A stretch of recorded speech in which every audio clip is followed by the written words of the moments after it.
The future of disability benefits in the UK just took another dramatic turn.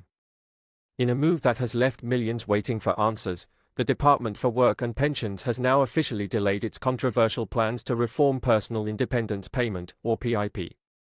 The shake-up, originally intended to overhaul how assessments are done, will now be paused until at least next autumn, when a full review of the current system is expected to be completed. But while the government presses pause on reforms, they've made one thing clear: the payment rates for PIP will still rise every year. And that increase will be based on one figure that affects every benefit across the country: the Consumer Prices Index inflation rate, also known as CPI. The September CPI figure, to be announced this October, will play a pivotal role in determining exactly how much people on PIP will receive from April 2026. And based on the most recent data, there may be good news on the horizon. The latest figures from the Office for National Statistics show that CPI inflation for June sat at 3.6%. If that trend holds, people on the highest PIP awards could see their weekly payments increase from £187.45 to £194.15. That may sound like a small difference, but over a 4-week pay cycle, that's an extra £26.80 in your pocket. And for those struggling with the cost of living crisis, every penny counts. Right now, PIP is worth anywhere from £29.20 to £187.45 per week. Under a 3.6% rise, payments would go up to between £30.25 and £194.15 per week, or from £116.80 to £121 every 4 weeks at the lowest end, and from £749.80 to £776.60 for those receiving the highest amount.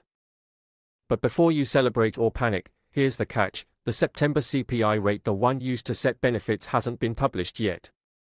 There are still 3 more months of inflation data to go, and any change could shift how much PIP, attendance allowance, disability living allowance, and even carers allowance will rise in the next tax year. Still, understanding how inflation affects your benefits now can help you prepare before the autumn budget announcement.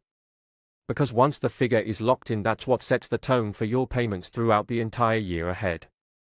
If we look ahead based on the 3.6% CPI projection, here's how weekly payments for PIP could look in 2026 and 2027. For daily living, the standard rate, which is currently £73.90, would increase to £76.55. The enhanced rate, which stands at £110.40, would climb to £114.35. For mobility, the standard rate would rise from £29.20 to £30.25. The enhanced rate would go from £77.50 to £79.80. The next CPI announcement is expected on August 20, a date many disabled households will now be watching closely. Meanwhile, the DWP continues to process new claims. And new figures confirm just how many people now rely on this essential financial support. Over 3.7 million individuals across Great Britain are currently receiving PIP. It's a lifeline for people living with one or more of over 530 different health conditions, many of which are invisible, long-term, or progressive. But there's one critical fact that can't be repeated enough: PIP is not awarded based solely on a diagnosis.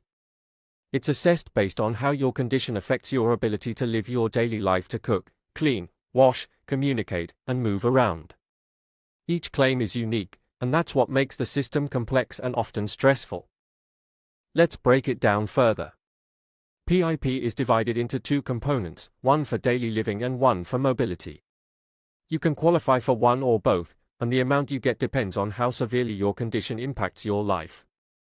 To give you an idea of how widespread PIP claims are, the DWP breaks down conditions into 21 main categories.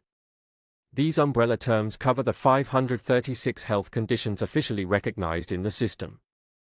Within those categories are subgroups, 178 to be exact, showing just how detailed the PIP application and assessment process can be. So, what are the most common reasons people claim PIP? According to the DWP, the top 5 health conditions are Psychiatric disorders, making up a staggering 39% of all claims. General musculoskeletal conditions like arthritis and chronic pain, accounting for 19%. Neurological diseases, such as epilepsy or multiple sclerosis, at 13%. Regional musculoskeletal issues, like knee or back problems, at 12%. And respiratory diseases, such as asthma or COPD, rounding out the list with 4%.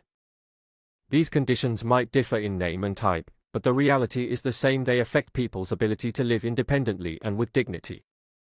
To be eligible for PIP, you need to show that you've had difficulty with daily activities or mobility for at least 3 months and that those difficulties are likely to continue for at least another 9 months.